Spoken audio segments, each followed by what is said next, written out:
9 months ago, and someone left a comment about doing an updated account tour, as we are getting very, very close to Snezhnaya, the final region, and I thought that was a fun idea. I have picked up a few new characters since the last account tour, and I've been working on builds and stuff, but I also thought it would be fun to do a Genshin regret tier list. While I don't think it's always healthy to be hung up on your regrets, I just thought it would be fun.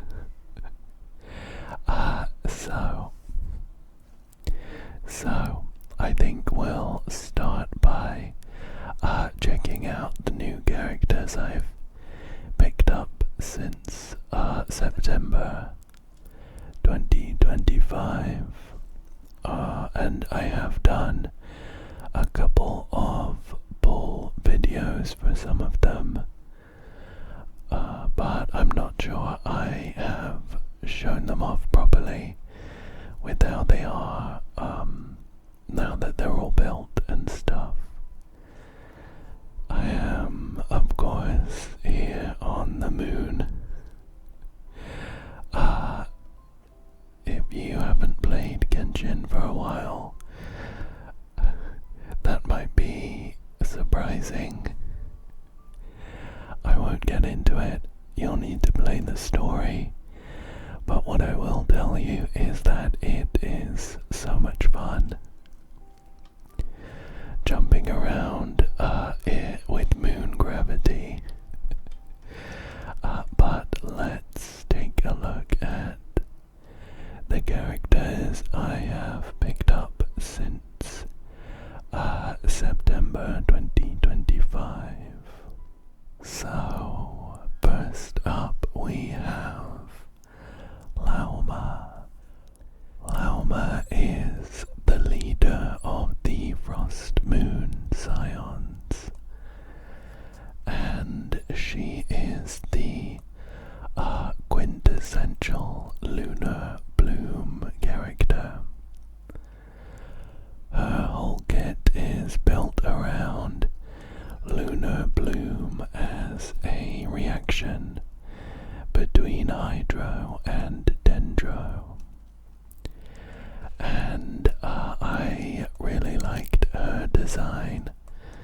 I thought she looked super cool, and she has this really cool sort of alternative sprint that I liked the look of.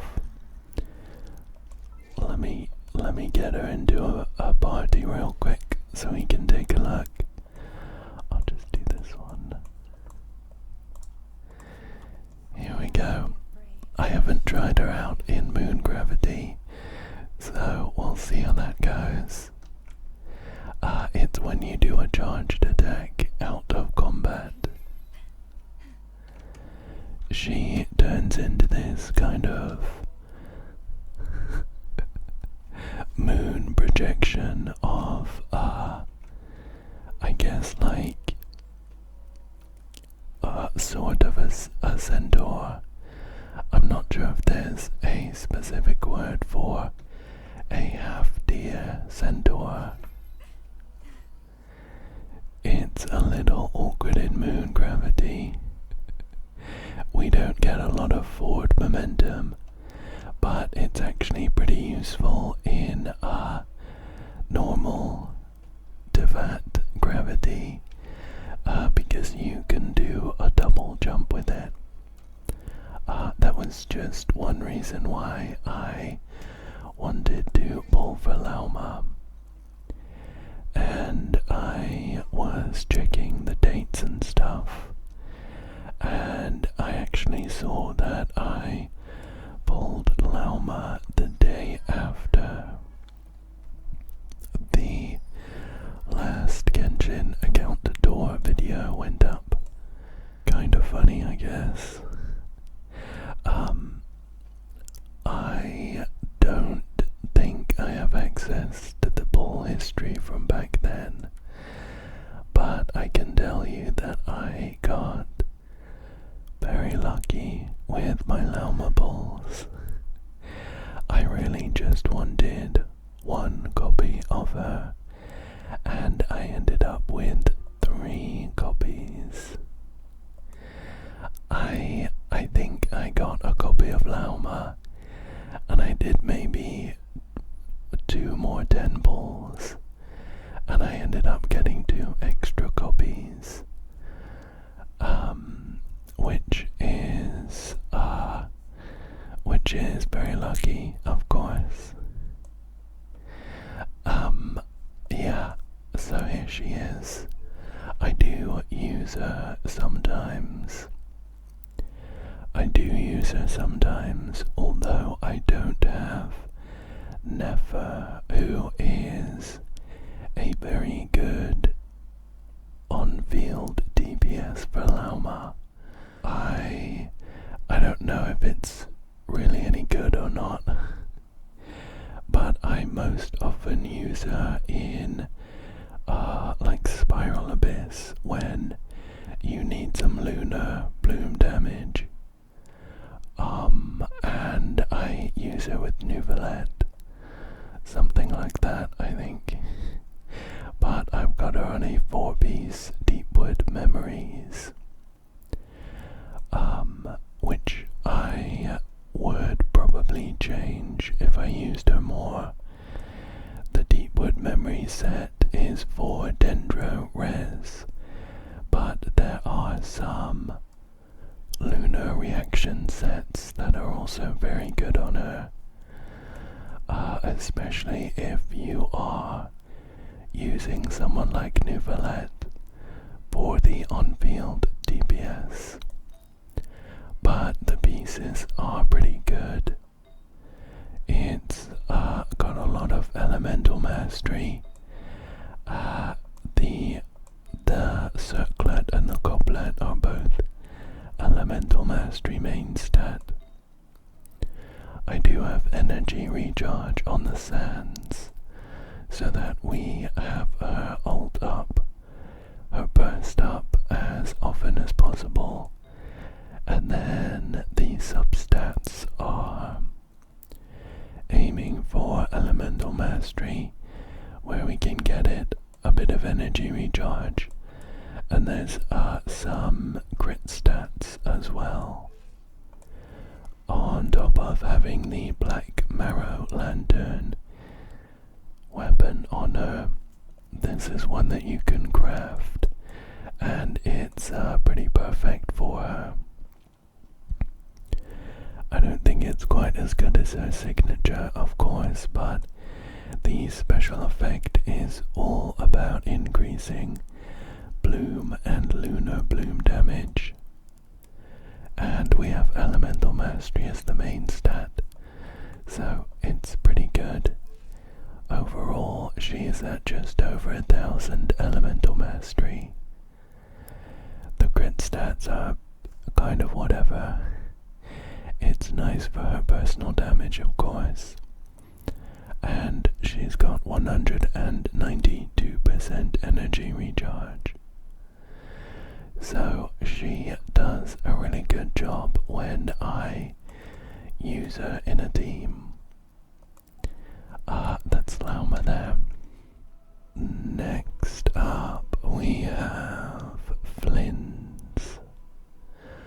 Flins is someone that I did a pull video on, and I am pretty sure I've used him since maybe I haven't really done many like Spiral Abyss videos or anything. I think I did one Imaginarium Theatre video since last September, and I'm not sure I used him actually, so we might not have had a chance to take a look at his build. But I like Flynn's. I like 95% of his design. If you're looking at his front, 10 out of 10. His hair it's not for me. It's not for me. I think it's this kind of strange, like a mullet almost, but sort of even worse. There are some male characters with long hair that I really like Nouvelette. His base skin especially has great looking long hair, but Flynn's long hair is sort of, come back, Flynn's long hair is sort of confined to a very specific patch of the back of his head. I don't know, I kinda wish he just had short hair. But that's kind of nitpicking. Otherwise, I really enjoy his design, and I quite like his gameplay as well. I quite like his gameplay, and he does some really good damage. Just like Lauma was the quintessential Lunar Bloom character, Flynn's is sort of the quintessential lunar charged on-field DPS, because we have Inefa, of course. I think I had Inefa in my last account tour, so I won't talk about her specifically, but Inefa and Flynn's are super good together, so I'm really glad I have both of them. In terms of my Flynn's build though, I have him on the Night of the Skies Unveiling set, of course. The two-piece gives him a little bit of elemental mastery, which isn't his main focus, but it's not entirely wasted. The 4-piece boosts his crit rate and his lunar reaction damage. Almost all of his damage comes from lunar charge. The hydro and electro reaction, so boosting lunar reaction damage here is exactly what you want on him. And in terms of stats, we have him on pieces that focus on attack percentage, crit rate, and crit damage. It looks like I swapped off his flower here for Zibai, but this one's okay. We have an attack percentage sans, an attack percentage goblet, and a crit rate circlet, with the substats being crit rate, crit damage, and attack where we can get them. There's some pretty good pieces here. This one's pretty nice, it's got a load of crit damage. This one's pretty good as well, even though energy recharge isn't highlighted. It can be pretty helpful on him. And I do also have his signature blood-soaked ruins weapon, which is, not only does it look really cool, but it also has crit rate as a main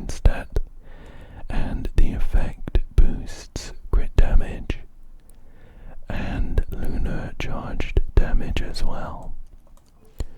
So, overall, we have some pretty good stats on him.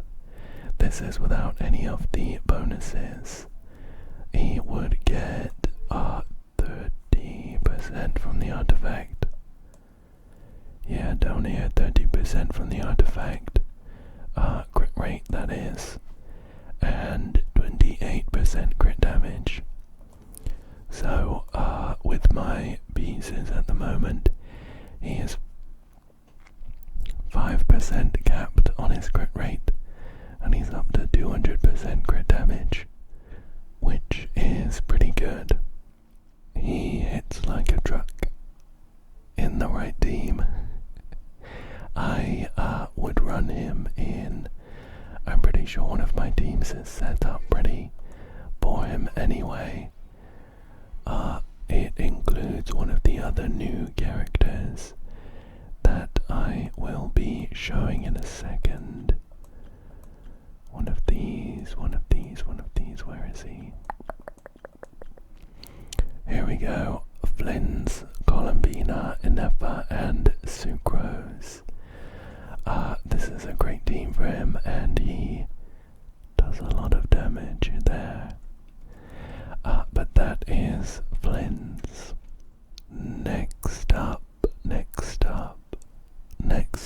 we have Durin. I'm a huge Durin fan. I also did a poll video for him, but I think I can't remember exactly what I polled for in the video. I think I have some extras since then, but Durin is very strong. He's very, very strong, especially in Hexarai teams.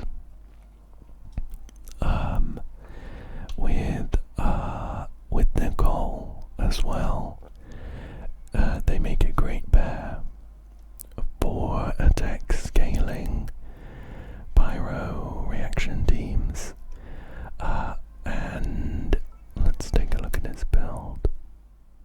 So, Durin is an off-field pyro applicator, and he does a lot of resistance shredding based on the reactions he's involved in. He has a crazy amount of personal damage, especially with some constellations and stuff like that. I have him at C1. I don't think I pulled for C1 in the video. I think I got this after, but I have him at C1, and I do have his signature weapon. I think I pulled for this in the video. He does a very good job on my teams. I have him on a 4-piece, a day carved from Rising Wind set. This is the Hexarai, the sort of Hexarai specific set. Hexarai characters get a very nice bonus from it of a load of crit rate, which is great. It's this part here, 20% crit rate if it is on a Hexarai character, which Durin is. Otherwise, we have him on pieces that focus on crit rate, crit damage, energy recharge, and attack. I have quite a few good A Day Guard from Rising Winds pieces, because a lot of the characters that I've pulled for recently are Hexarai ones, and really appreciate being on this set. So we have some good pieces here. He's on an attack percentage sans, a pyro damage bonus goblet. This one's pretty good. 3 rolls in crit damage there and 1 in crit rate. And he's on a crit damage circlet. Another pretty good one. We have 1 roll in defense though, which is pretty useless. Overall, we have some pretty good pieces. And bearing in mind that we get an extra 20% crit rate from 20% crit rate from the set. These are his stats. So we're at about 82% crit rate, 222% crit damage, and a load of pyro damage bonus here. He has almost 140% energy recharge, but of course his talents give him a load of energy to basically make sure that he always has his burst available. So a little bit of energy recharge is required, but not a huge amount.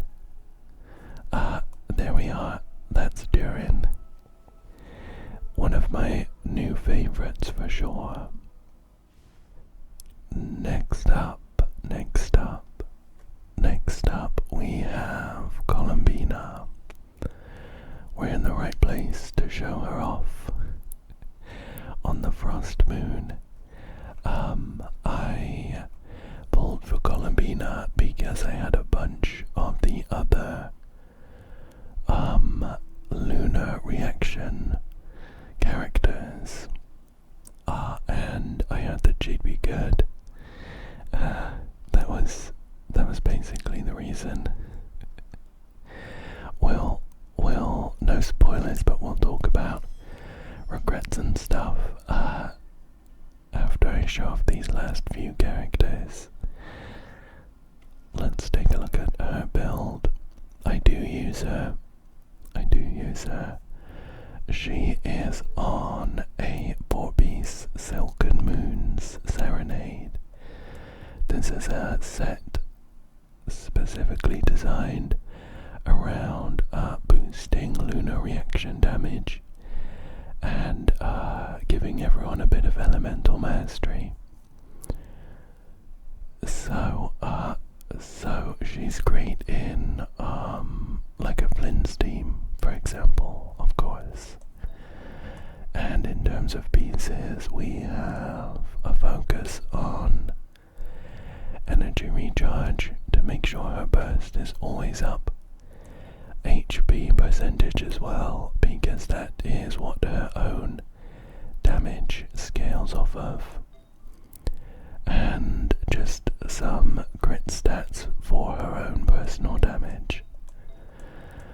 So we have some good pieces here on her. This one's pretty well-rounded, I like that one. This one's okay too, with the HP percentage there. I have her on Prototype Amber. It's got this weapon skin that I think we got from an event a couple months ago. I really like this skin. But Prototype Amber is really good on her. It has HP percentage main stat. I think here we go. For every 1000 points of max HP, the base damage of lunar reactions is increased by 0.2%, up to a maximum of 7%. So she boosts lunar damage based on her HP. And that's why we have loads of HP percentage main stats on her. And having the heal from the Prototype Amber is pretty nice as well. It's not a huge amount, but it's nice to have that little top up on in a team where you otherwise don't have a healer. Otherwise, that's it for Columbina. I don't have any constellations or anything. I think she's kinda cool. Next up,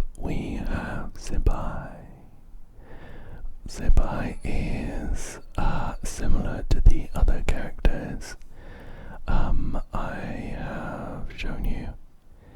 Zibai is the core of the lunar.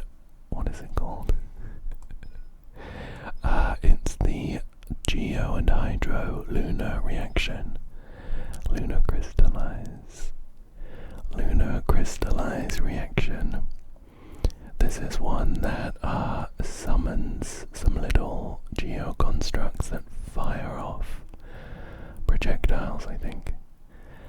I'll be honest, I don't use it by a huge amount, so I'm not sure about the specifics of her kit.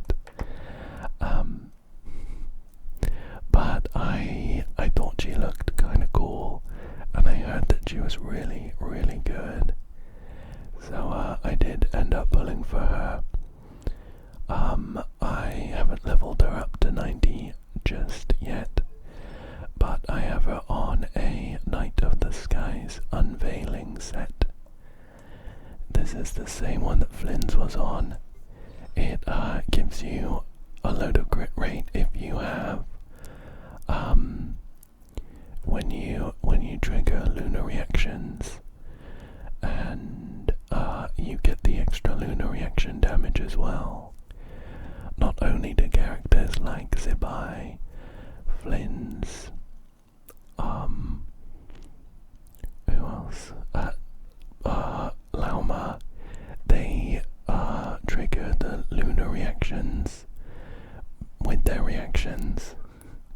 The lunar reactions themselves have effects that deal damage, but these characters have just straight up lunar reaction damage built into their kit.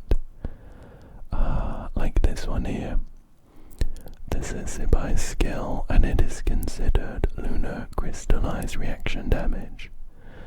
So even though the lunar crystallize reaction is separate, it's its own thing, her skill is considered the same type of damage, so it benefits from all of these damage increases that the set gives and that Columbina gives, for example. And we have Elemental Mastery, Crit Rate and Defense stats on her, with Defense percentage main stats on the Sands and Goblet, and Crit damage on the Circlet. Usually with Geo characters, you don't want any Elemental Mastery because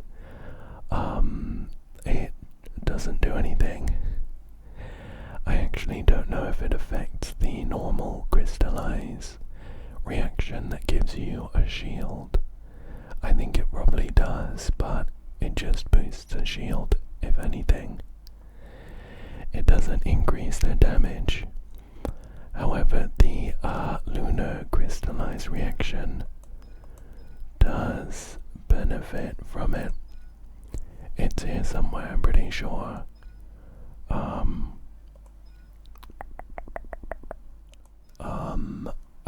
I don't know if it's written anywhere specifically in her kit, but I know that she does benefit somewhat from Elemental Mastery. It's not a pretty dead stat like it is on traditional Geo characters. So that's what I got for her artifacts. And her weapon, at the moment, I think I maybe switched her off of... no, I think I just didn't level it up all the way. I've got her on Wolf Fang, which is a Battle Pass weapon. It has crit rate as a main stat, and it increases elemental skill damage, which is great for her because that's where most of her damage comes from. If I used her more, I'd probably level that up. But also it's worth noting that by leveling up the weapon, we mainly get more base attack, which is wasted on her. Defense is what we're looking for scaling. We'll also get a little bit more crit rate, but we're actually pretty up there on crit rate anyway. 44% here plus another 30% from that, and a little bit more from the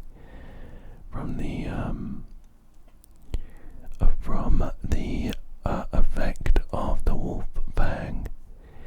Anyway, to be honest, I don't use her that much, but we'll talk about all that in a minute. So that's it for Zibai. And next up, we have Barker. The Grand Master of the Knights of Favonius.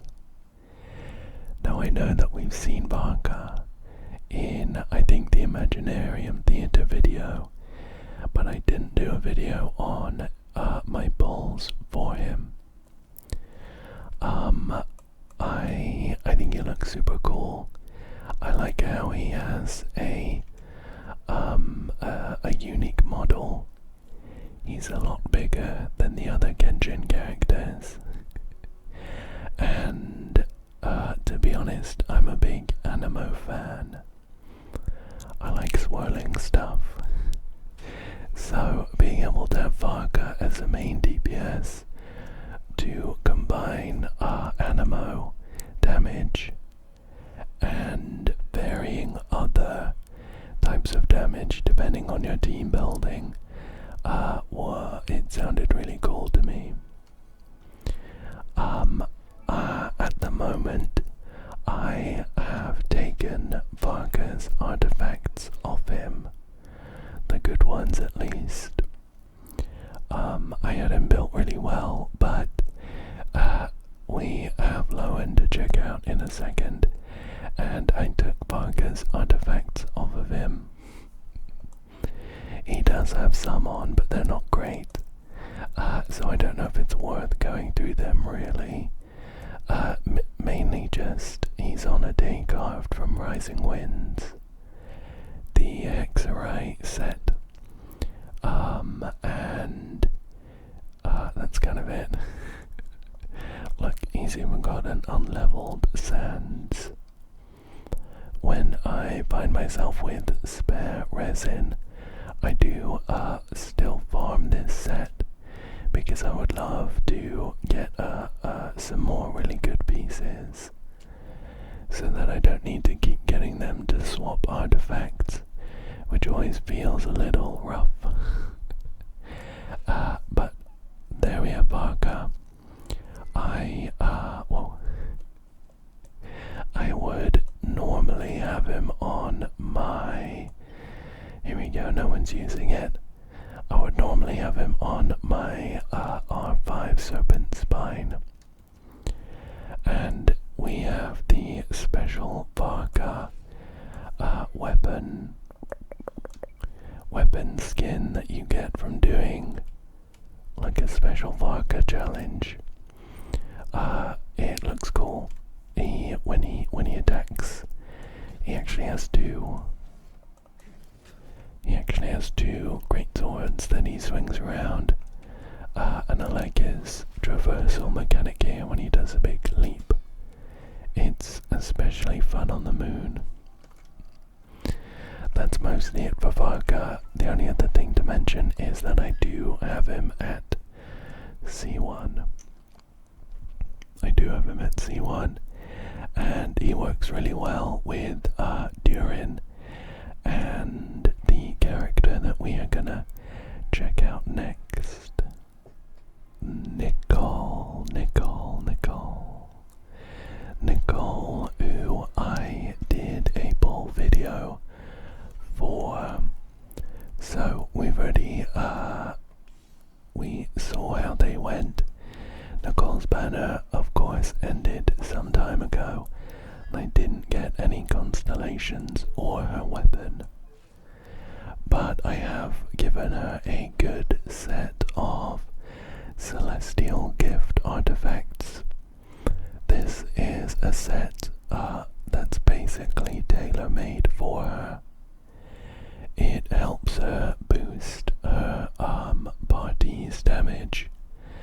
Down here, when your party has the XRI effect, all nearby party members gain a 40% elemental damage bonus,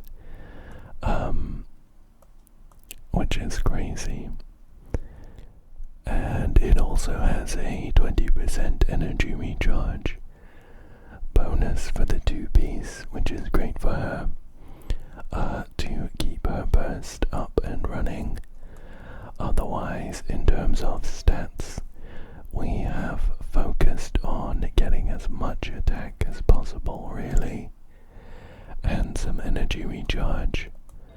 Her buffs are scale off of her own attack, so we have attack percentage, goblet, sands, and circlet.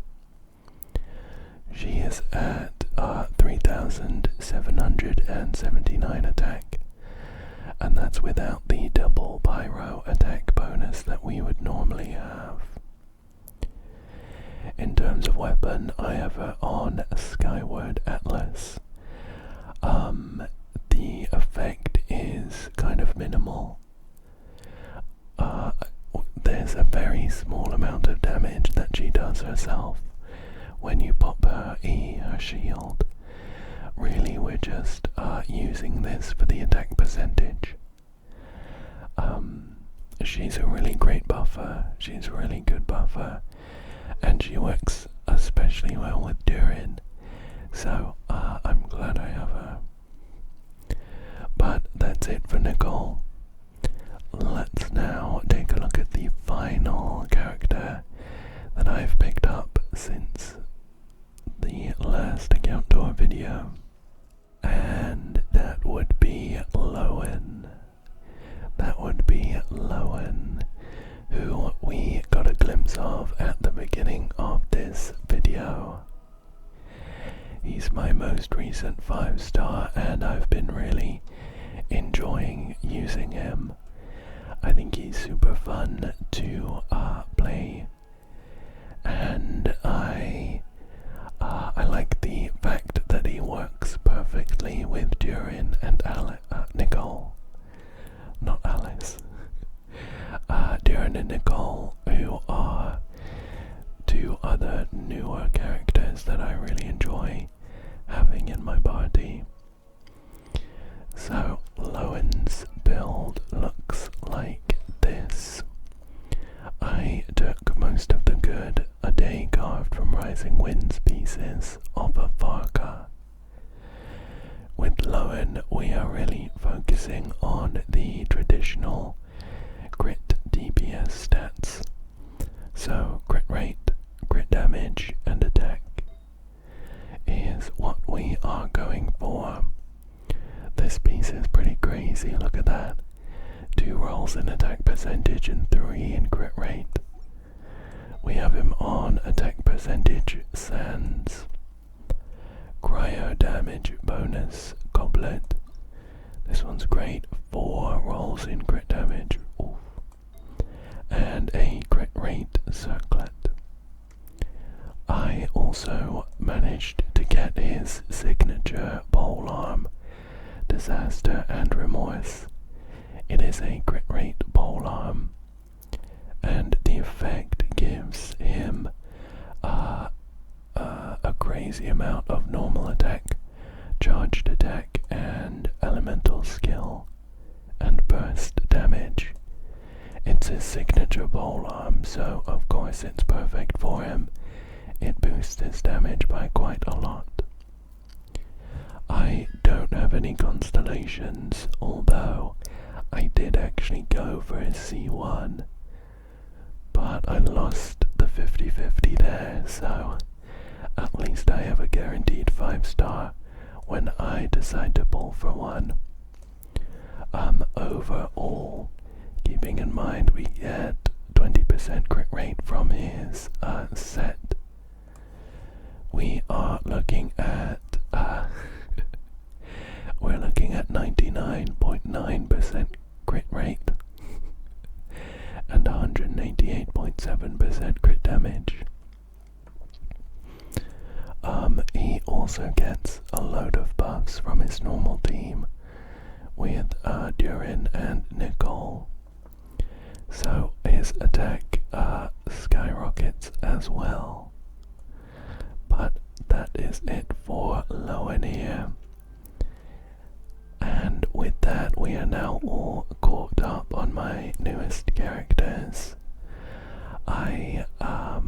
I've been really enjoying the exploration and stuff using them, and I have a couple of characters that there have been teasers for, a couple of the Snezhnayan characters that I am looking forward to, but for now, why don't we turn our eyes away from the future and ruminate on the regrets of the past for just a few minutes. Okay. Let's talk regrets. Like I mentioned briefly at the beginning of the video, I don't think it's necessarily healthy to obsess over the characters that you've pulled for and now regret. But given enough time, it is easier to say, I probably shouldn't have pulled for them. And it's just a bit of fun, really. Of course, you can get refunds for these characters. What's done is done. Maybe, if anything, I can use the experience of ranking all of these to try and stop myself from making poor pulling decisions in the future. We'll see how that goes. Anyway, I have found a tier maker template that had all of the Genshin characters on it, and I have made a couple of tiers, including these three down here that I don't think are relevant for our regret rankings. I of course have all of the 5-star characters that I don't have down here. I also have all of the 4-star characters here as well. We're going to be focusing on the 5-star characters that I do have. The preset included the 2 travelers as well as all of the standard characters, of course.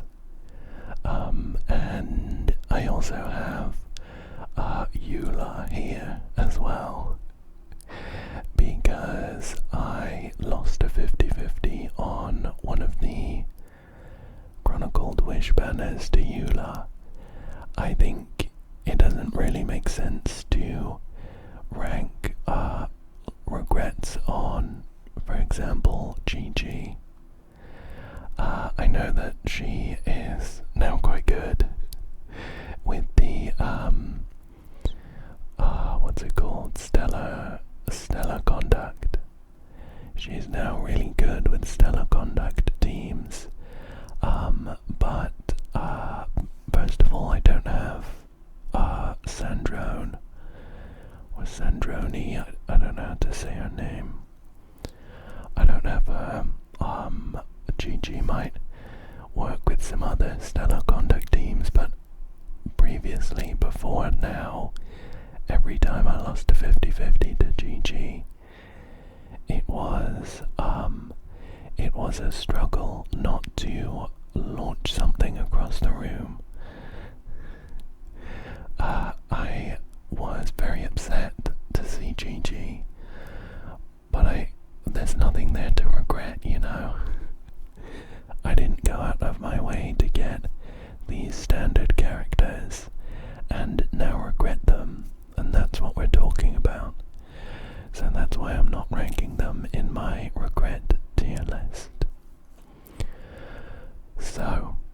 we have these characters down here, which, and I haven't checked this, they should be all of the characters that I have, all of the 5-star ones. And, let's start ranking. The 4 tiers I have are Never Regret. That's the top tier. I don't regret them. I never will. I love them for different reasons. Maybe I use them all the time.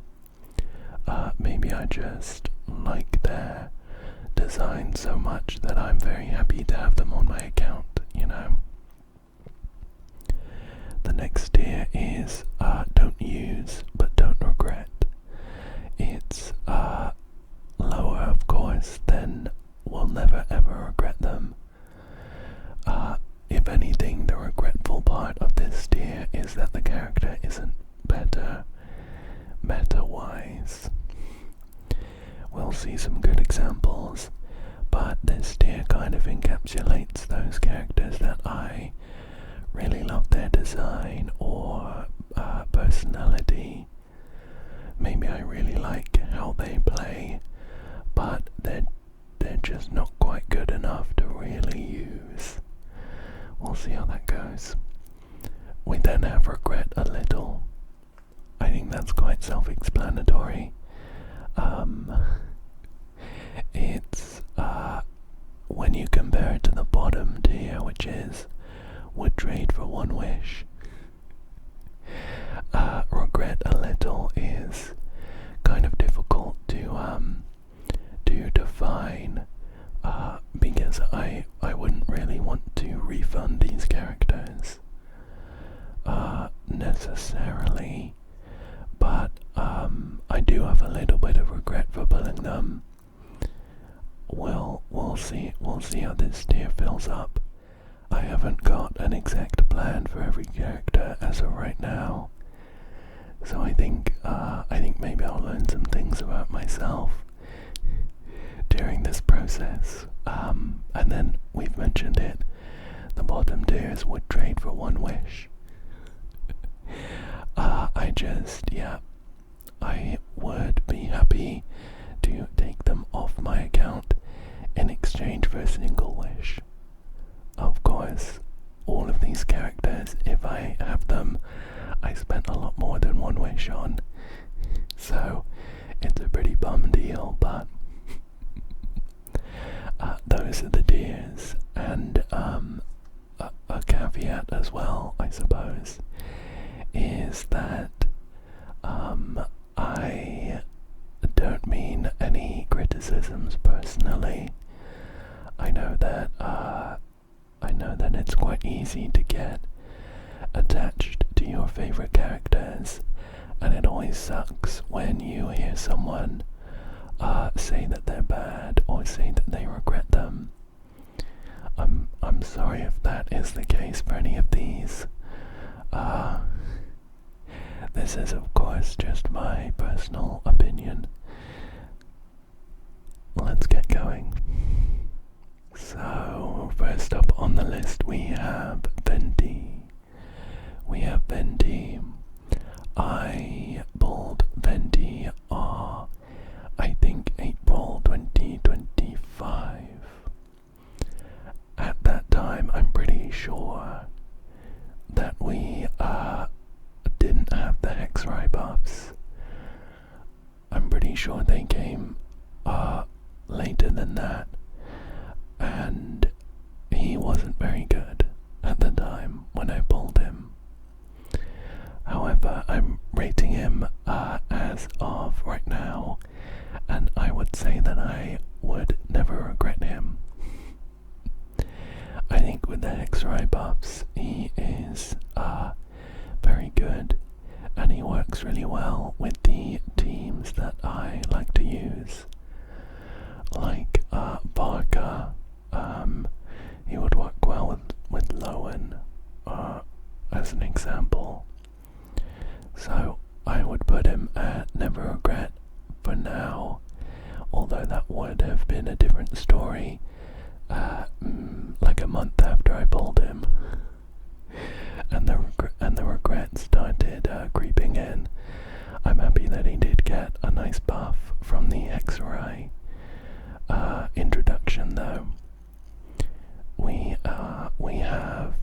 child here.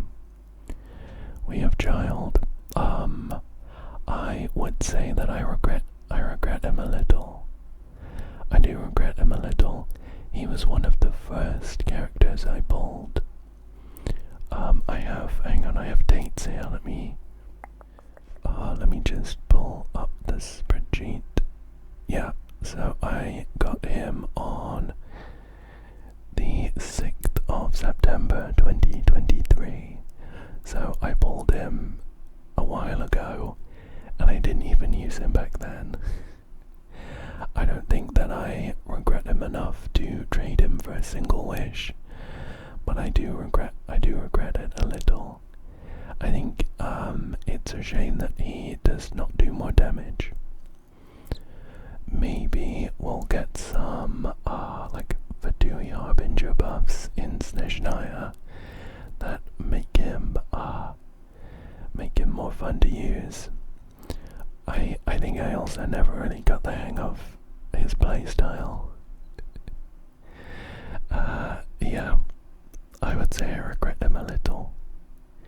Next up though, we have Zhongli.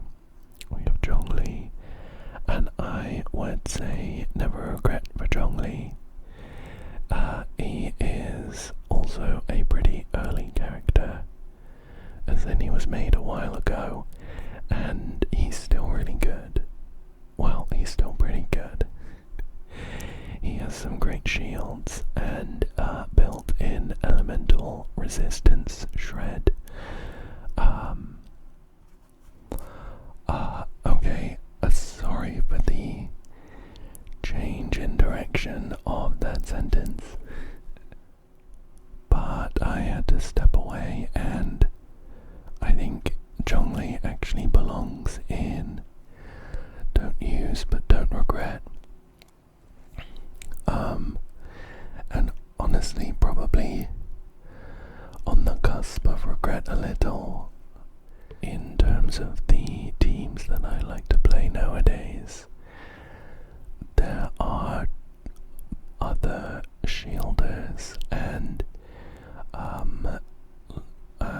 characters that do res shred that do it better for that niche. Like, you know, Nicole, a great shielder and gives a load of attack buffs. And then Durin is usually in that team. And he does some res shredding. So I don't often have the chance to use Zhongli.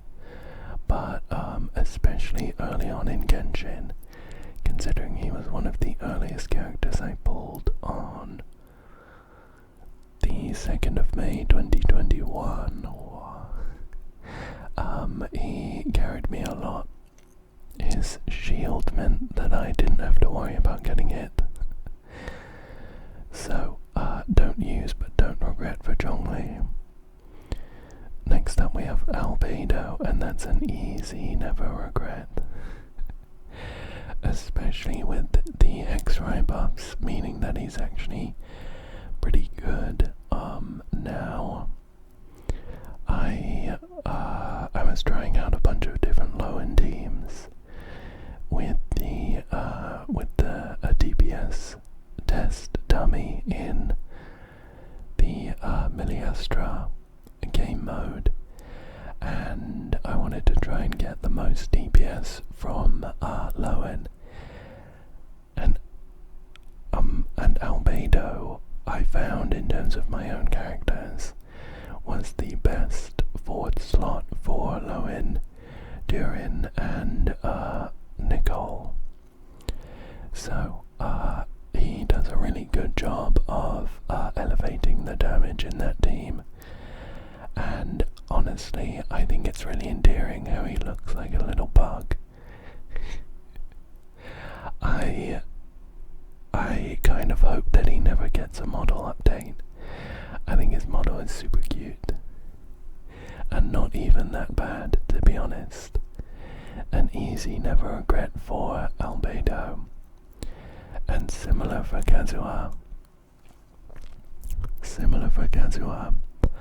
The only thing with Kazuha is that he's kind of on the border of don't use but don't regret.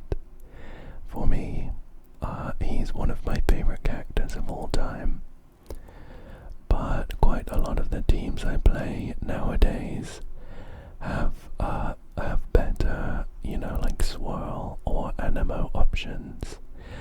For example, in the Flynn's team, Sucrose does better than Kazuha because she gives an elemental mastery buff. I would love to use Kazuha in that team, and I could do, of course, but you'd be missing out on a little bit of damage. So, never regret Kazuha, but he's on the cusp of don't use, but don't regret. I'm hoping that when we get some older Inazuma character buffs, Kazuha gets a bit of love. Next up we have Raiden Shogun. I would say that I regret a little bit. I know as well that she has also recently got some buffs with Stellar Conduct. In terms of my account, that doesn't apply. That doesn't apply right now because I don't have a character that can do Stellar Conduct. Sandrone's the only one right now. So maybe the future of Snezhnaya could see her go up a little bit on my regret tier list. But as of right now, I don't use her. I feel like in terms of the teams that I want to play, there are better off-field electro options and better on-field electro options as well. I do still think she's really cool. I like her character, and I like the fact that she's an Archon as well. So I wouldn't trade her for a single wish, but I do regret her a little bit.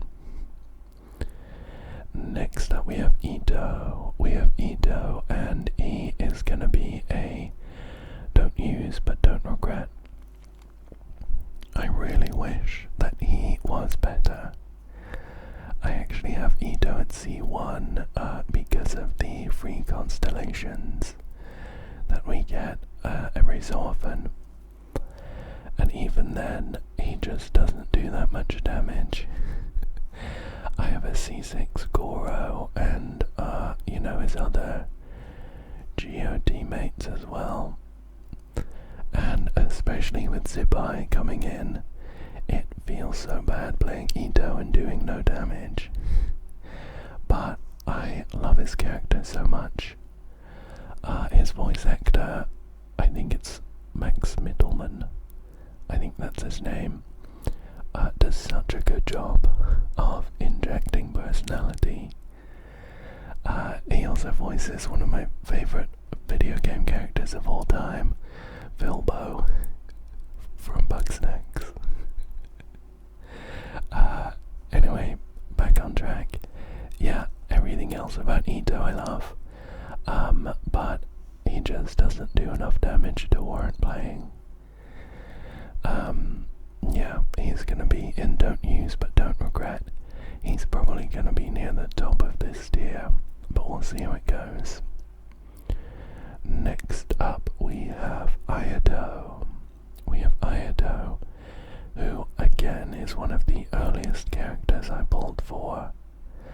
I'm gonna say I regret Ayato a little bit. I do regret Ayato a little bit. I got him on the 31st of December 2022, and I thought he was super cool. I really liked how he played at the time, but he just feels a bit clunky now. He feels a bit clunky, mainly in terms of how little damage he does.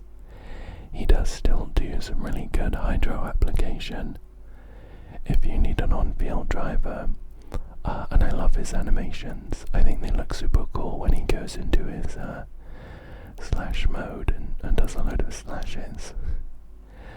But he just doesn't do that much damage. Again, hopefully we'll get some Inazuma buffs and he'll get a lot better. We'll see how that goes. But as of right now, I do regret him a little bit.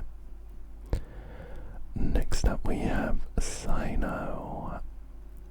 Sino is another character who is get some very good buffs in the form of, I can't remember his name, but it's the Snezhnaya 4-star who is who buffs stellar conduct. And Sino also recently got his buff where after you use his skill he gets some time in his burst. I'm gonna put him at the top of regret a little bit. And towards the bottom of don't use but don't regret.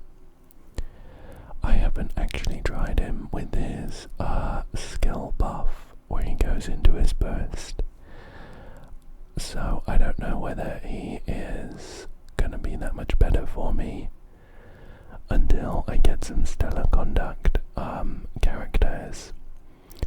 But I think his design is really cool, and I like his character otherwise. Up until now, he was such a pain to play. I just kind of figured out that I really didn't like playing burst heavy characters, unless they were like Durin, who is basically guaranteed to have his burst ready every single rotation.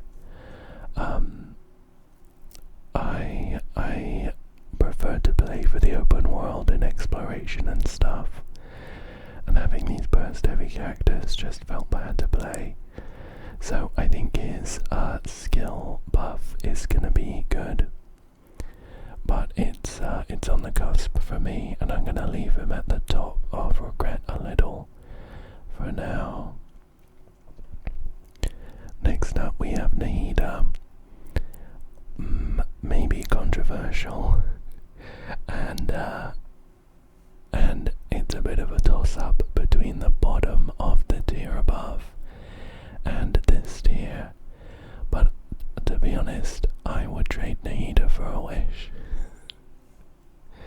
I'm sorry Nahida lovers, I just never use her, and I think even from the moment that I pulled her, I never used her. I think maybe I pulled her just for the fact that she was an Archon, and I saw online that she was really good, but I just never used her. Generally, Dendro teams aren't ones that I play a lot, and if I do play a Dendro team, there are just other Dendro characters that I think are more fun to play. Sorry Nahida, I think as a character she's alright. If I had to nitpick, I would say that I wasn't a huge fan of her voice. I've only heard her English one. I think it sounds a bit too babyish for me. I know that's her whole thing, right? She's like a newborn god, essentially, Archon. But I think her voice just sounds a bit too, woo. It kind of makes me cringe when I hear it. So yeah, sorry Nahida, but I would trade you for a wish. Next up we have Wanderer. I'm gonna put Wanderer at the top of don't use but don't regret. I keep trying to use him because I really like his design, and I like how he flies around, and otherwise I like how he plays. But every time I use him,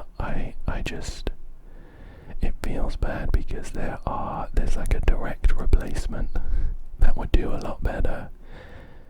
With the Hexarai buffs, Vendi is probably the number one culprit for this now. But Varka's up there too, just in terms of if you want an Animo on field DPS, you've got Vendi and Varka to pick from now. But otherwise I do still really like him, and again, maybe if we get some buffs for the older characters, he will become a lot better. Next up we have Alhaitham, and I'm gonna say I regret Alhaitham a little bit. Unfortunately, I know that he is still a pretty decent Dendro DPS, but I pulled him pretty late in his kind of life cycle, you know. And even at the time of pulling him, I think I had better Dendro options on my account. But I did quite like his design and his character and stuff. Although, just overall, I would say I do regret having pulled him a little bit. Next up we have Baiju. I'm gonna put him near the top of Don't Use But Don't Regret. Mainly because I do use him, or I did use him in some teams like a couple months ago. Some Dendro teams. He's got some buffs in his kit that buff Lunar Bloom damage. So he actually works really well with Lauma. With Lauma and Columbina as well. I haven't used him in a little while, but I like that he is a shielder and a healer, which you don't get a lot of. So I'm gonna put him in Don't Use But Don't Regret, but he might jump into Never Regret every so often. Next up we have Linny. And Linny is an easy Never Regret. I love his design. I love his magician design. I think his gameplay is pretty fun. And even still, he's a pretty good Pyro DPS. Yeah. I feel like there's not much more to say. I'm just a pretty big Linny fan, so I will never regret him. Let me order this Never Regret tier real quick. I'm gonna go like that for now. So Kazuha, then Albedo, then Linny, then Venti. However, coming into beat them all for the number one slot is Nouvelette.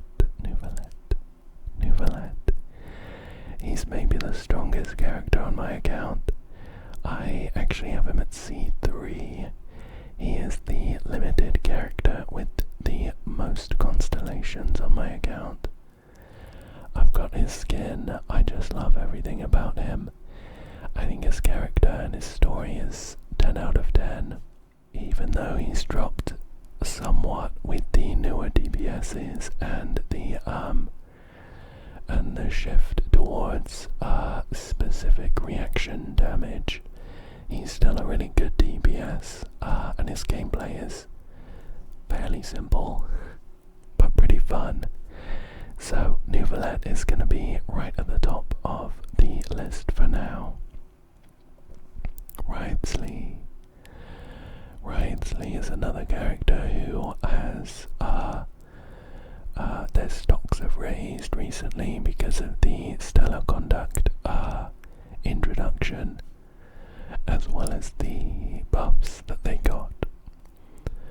But I am going to put him at the moment towards the bottom of Don't Use But Don't Regret. I'm gonna put him at the bottom of Don't Use But Don't Regret. I like his character, I like his design. I think his gameplay is okay. It is like carpal tunnel syndrome simulator, unfortunately, because of the amount you're clicking. But it's still okay. I haven't had a chance to use him with Stellar Conduct, so maybe he will rise a bit after I get a character who can trigger it. use him, but I don't regret him. I do have his C1 constellation, which does affect the regret somewhat. I would say I regret it a bit more because it's a bigger investment for someone I don't use. That's probably why he's at the bottom of this tier, but I think he's happy there for now. We have Farina up next, and she's gonna be a never regret. I'm gonna put her just here ahead of Venti. In terms of my recent teams, I actually don't use her as much as I used to, especially pairing up with Nuvalet. But Farina is, story-wise, maybe my favourite Genshin character. I thought her story and her voice acting and her character design was some of the best in all of gaming, to be honest. Sorry to be a Farina glazer, but yeah, I love Farina and I will never regret her. Navia, I'm gonna put Navia at the bottom of don't use but don't regret. Yeah, I don't use her. Unfortunately, but I really love her design. I think she looks great and her animations are really cool. I love her burst animation with the cannons coming out, and the concept of her cannon umbrella. It's so much fun. I really do enjoy her, but I just don't use her that much. So she's gonna be right there. We have Xianyun, and she is gonna be at the bottom, I'm afraid.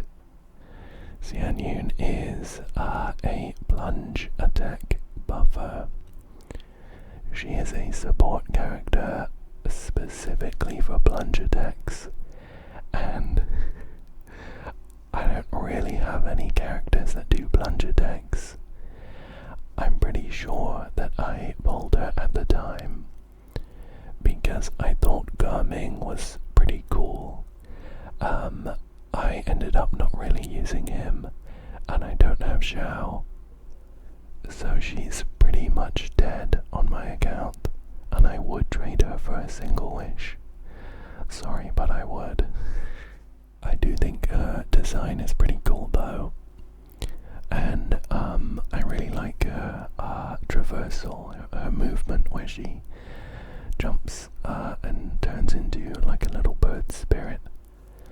But that's pretty much it. Otherwise I would trade her for a wish. We have Chiori up next. I'm gonna say that I regret Chiori a little bit. I'm gonna put her just here in the middle of regret a little. She's a Geo support. She's an off-field Geo support that wants to be run with other Geo characters. So if Ito were better, then maybe I wouldn't regret Chiori as much. I really enjoy how unique her skill is. It lets you swap into a character in like mid-air or like in front of you, because you aim and sort of fire off a little doll and then swap to it. I like how that works. I think her design is really cool. I think she's fine at what she does, but I just don't play Geo teams really, and so that's why she's in regret a little. We have Arlecchino up next. Oh, and this is a tough one, but I'm gonna put Arlecchino in regret a little. She is gonna be at the top of this tier though, if I can get her there. There we go. I just don't use her. I know that she's one of the top TPSs still, and I do actually have her signature weapon because I thought it looked so cool when it turns into like a scythe, but I just never use her. And now if I needed pyro damage, I would probably do Varka with a pyro team or Lily. I don't find myself using her, but I like her design. I think the fact that she is a female character in Genshin with trousers elevates her design a lot for me. I think she looks really cool. I like her character, but I just don't find myself using her, so I do regret her a little bit. I think it's similar for Clorand. I'm gonna put Clorand somewhere down here. It's very much the same as Arlecchino. I like her design. I like her character a bit less. I don't know off the top of my head if she has any like character quests that I haven't played, but I don't remember seeing a lot of her as I was going through Fontaine. I think her gameplay is fine, but I don't use her, and as of right now, if I needed electro damage, I have other characters that I would rather play, so I do regret her a little bit. Oh, next up we have Siegewin. I really don't know why I pulled her. I really don't know why I pulled her. I'm gonna put her at the top of Wood Trade for one wish. The only reason why she's not lower is that I have used her in teams with Nouvellette when I didn't have a healer, and so was less incentivized to use Farina. But even then, I still think Farina would have been better. So yeah, I do think she's cute though. I like her design, and I like her bubbles, but her burst is useless. Her normal attacks are useless. She has this thing where if you charge, she fires off tiny hot bubbles that do 0 damage. Useless. It's really just her healing that I like, and the fact that she is a Hydro character, so you get the Hydro resonance to boost HP. Otherwise I would trade her for a wish. Next up, we have Emily. I am gonna say that I don't use her really, but I don't regret her. I'm gonna put her in the middle of don't use but don't regret. I actually recently played with her a little bit in a low-end team. She's pretty good because she can keep enemies burning with the pyro application. So even with Lowen being a cryo character and having no interaction with Dendro specifically, she's a pretty good teammate. And she's of course really good for Kanich. I also think that her design's really cool, and yeah, not much more to say about Emily. I don't use her, but I don't really regret her. I think she's cool. We have Mualani now. And I would say I regret Mualani a little. She's probably towards the bottom. I know that she's a pretty good DPS still, and I really enjoy her her movement in that land. I don't say surfing around on a shark was so much fun, but now that we've left Netland, and the fact that I have a C3 Nouvellette, I don't see myself using Mualani really, ever. If I need a Hydro DPS, I would have Nouvellette, and I prefer him, so that's why I'm going to put her in regret a little. We have Kanich now. I'm gonna say Kanich is don't use but don't regret, and he's gonna be a little bit above Emily. They're a good pair, of course. Kanich is built around the burning reaction. I like his gameplay. I do quite like his grappling hook mechanic, but it does feel a little clunky at times, especially when you are sometimes when you're in combat and you hold down the E key slightly too long. He'll start to aim for a grappling hook up high, and you'll waste his skill. Alternatively, if you're swinging through the air in that LAN and you get close to an enemy, he'll just hook onto them and you'll lose all your momentum. So it does feel a bit clunky. I prefer other NetLAN traversals, but I still think he's cool. I like his design and his animations are great. But I don't find myself using him too much nowadays. Next up we have Chaska.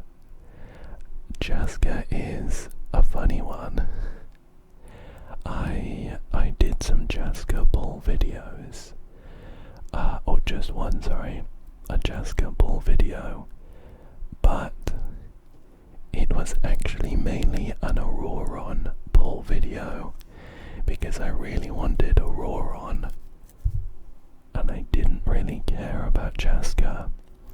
And typical Genshin fashion, somehow Genshin knew that I didn't care about Chaska, and I got 3 copies of her in like 20 pulls. Crazy lucky. Really, really lucky. But I don't like Chaska's design. I think it is, quite frankly, a mess. Almost entirely because she has one trouser leg missing. I think it just looks...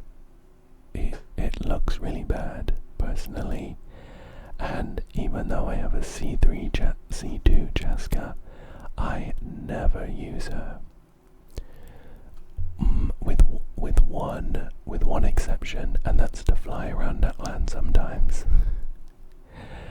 I would ideally like to have just one copy of Chaska to fly around with, and I would trade in my constellations for a wish, but I can't split it up like that in my tier list, so I'm gonna put Chaska at the top of the would trade for one wish. One wish category. I do actually really like her concept as a character. I never use her, and it has left a bitter taste in my mouth that I have 3 copies of her, and there are characters that I would much rather have, and I've lost like 3 50/50s in a row when trying to pull for their constellations. Sorry, Chaska. Sorry, Chaska. I know I'm being bitter, but you're gonna be left here for now, I'm afraid. Okay, next up we have Moika. And again, I know Moika is like top of the tier lists as both an on-field DPS and a sub-DPS, but I don't really find myself using her all that often. And that's also with the fact that I have her signature weapon. That was because I was pulling for Lowen's signature weapon, and I got Moika's first. But even with her signature weapon, I don't really use her all that often. I am going to put her in regret a little. I do regret her a little bit. I'm going to put her about there. I think I'm not a huge fan of her design. It always, it's like a little thing, but she's really small. I think I wouldn't dislike her design as much if she were tall and big, you know, like a big uh, leathered up, a big tall leathered up mommy character. I think she would look so cool like that, but when you have her in a character screen, she's like as tall as Albedo, and he's minuscule, he's a little bug. I just think that parts of her design don't work together, really. Mainly about her proportions and the rest of her design. Yeah, I think in terms of the Archons, her character story was the one that resonated with me the least as well. I don't think that she is quite as much of a nothing character as some people say, but I do think that in terms of following her Archon journey, it is the worst out of all of them so far. Yeah, I would say I regret her a little bit, so she's gonna stay there. Now, next up we have an interesting one. It's Mizuki, who you might recognize as being a standard character. Now, don't ask me why, but I pulled for Mizuki when she was on her own special banner, and I did know that she was a standard character as well. I don't know, I think I still do, but at the time I liked her design. I thought her gameplay looked fun, and I was concerned. That I wouldn't get a copy of her. We did get a free selector, so I could just pick her. And I have since lost 50/50s to her. I think she's at C2 now, actually.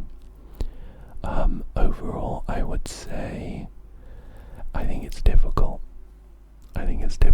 If we were only considering the one copy that I specifically pulled for. I would say I'd trade that one for a wish. But overall, I do actually think she's really fun to play. And I would be sad if I didn't have her on my account. So I'm just gonna put her in regret a little bit, up near the top. Because I do regret that initial copy, and that initial copy only, the one that I pulled for. Otherwise, I do actually enjoy playing her, and I think she's kind of cool. Next up, we have a Escoffier. She is the Hydro and Cryo premium support. She is very good with, for example, Nuvalet and Farina, but I don't find myself using her too much. I think I use her the most in that chess weekly boss, the one where you need to freeze them.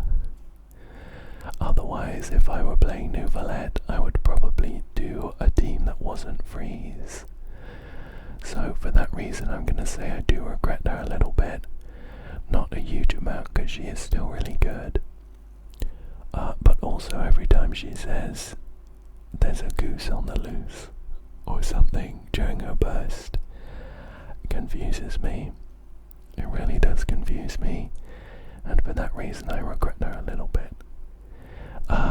Next up we have Skirk. And I never play Skirk. I would trade Skirk for a wish. I think that she's good in her premium team, but I don't know. I think I pulled for her. I had a Escoffier.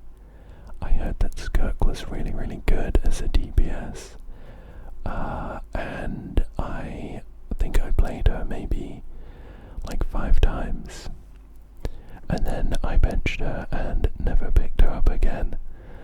I am ambivalent towards her design and character. Yep, that's all I've got to say. I would trade her for a wish. I would. Next up we have Inefa. And I I would say I would never regret an Eppa. She is of course great in my Flynn's team.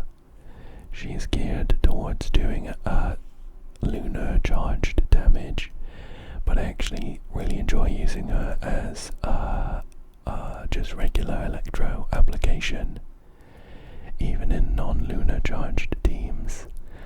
I like that she is a shielder as well. I like that she's a shielder.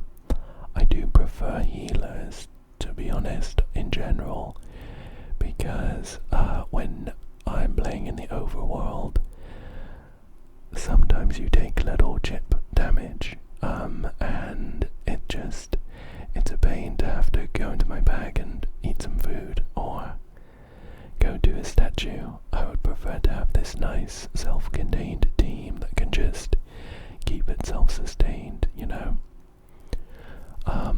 That's just a slight preference for healing, but I really appreciate shielding as well, and Never does do that. So I'm gonna put her in Never Regret here. We have Lauma. Lauma's another sort of interesting one, because if we were just talking about one copy of Lauma, it would definitely be a Never Regret. It would definitely be a Never Regret. I wish that my Lauma constellations were on someone else. I do sort of, not necessarily, it's difficult. I got the Lauma constellations really easily. I got super lucky. So I didn't, spend a load of wishes getting them. I just wish that they were on someone else. I just wish that I had as easy a time getting, Nouvellette constellations rather than Lauma.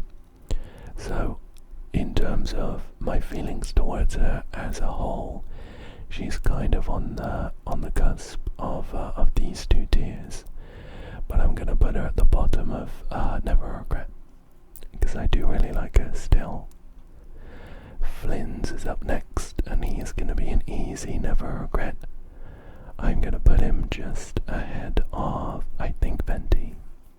It's tough competition in this tier, and the reason why he's not higher within this tier is because even though I like his team, I like his character, he does still do really good damage. I have just been enjoying playing the newer characters that I've got more. Every so often I swap back to Flynn's if I need to just chunk something down, But yeah, for now he's gonna be just up here. Now Durin, he might just pip Nouvellette to the top of Never Regret. Maybe it's a bit of recency bias, but I'm a really big Durin fan. I think his character is great. I think he's so adorable. He is, of course, an excellent character to have on your team. He does really well. But I have really enjoyed his stories. I think visually he looks great. I really like his English voice acting. I think I've seen some people say that it sounds a bit like Goofy. I think that adds to his character for me, though.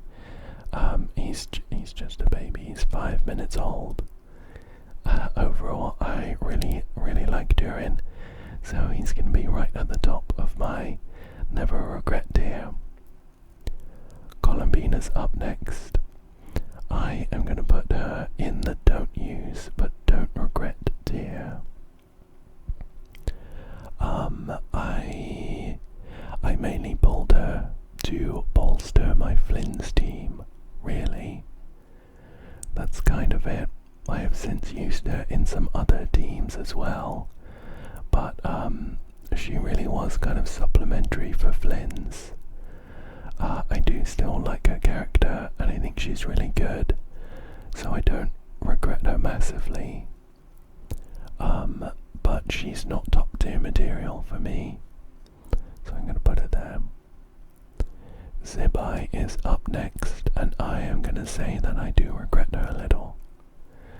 I do regret her a little, and she's gonna be near the bottom of this tier, I think.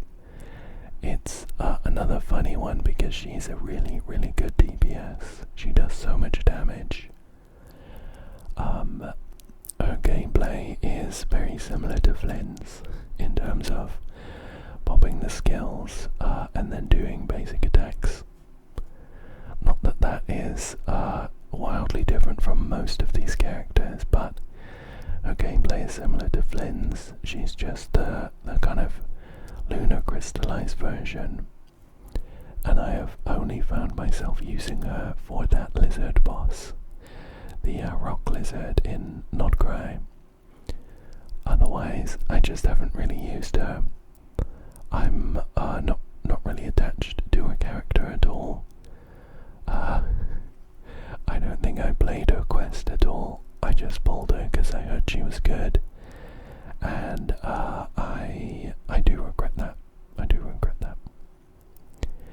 Next up we have Barker, and he's gonna be a never regret. I'm gonna put him. He's gonna be, I think, just here next to Albedo and Linny. Although again, it's tight competition. There's not that much difference between these people in the top tier. I know that I've taken the good artifacts off of him in favor of Lowen, but I still don't regret Barker at all. I really want to farm some more good artifacts so I can have them both built at the same time. Don't really need it because they're in different teams, so in theory you could swap them in most cases, but it's more just a kind of personal preference thing. Yeah, otherwise I think he's great. I really like his character, his animations, and his gameplay is fun. And I like his kind of flexible team building when it comes to his own damage, you know, because he does Animo plus another element, with the other element dictated by his teammates, and I really enjoy that flexibility. So I'm gonna put him there. Nicole is up next, and she's gonna be a never regret. I do kind of like her character. I've met her a few times in the story, and I like her characterization. I think in terms of how she slots into my teams, she of course does really well, but it kind of feels a bit heavy-handed. She is basically just there to shield and give attack, and that's kind of it. Her ult does a bunch more, but I think I've actually seen that in some rotations it's a DPS loss to use her ult because it wastes the time and doesn't give that much damage. I like the concept. I think she's a really simple character, and it sounds like I'm explaining why she's really low. She isn't really. She's in the top tier, just at the bottom of the group. Yeah, never regret. And the final character here is Lowen. It's the newest no, not quite the newest character. Before Sandrone, he was the newest character, and I really like him. I really like how he plays. I think his character is super fun. Voice acting's great too. I've been really enjoying using him. Again, maybe a recency bias thing, but he's been my go-to exploration character with my Durin and Nicole and Albedo team, and I've been really enjoying using them and getting them all leveled up and stuff. So I'm gonna put him just below Nouvelette, I think. And I think that I am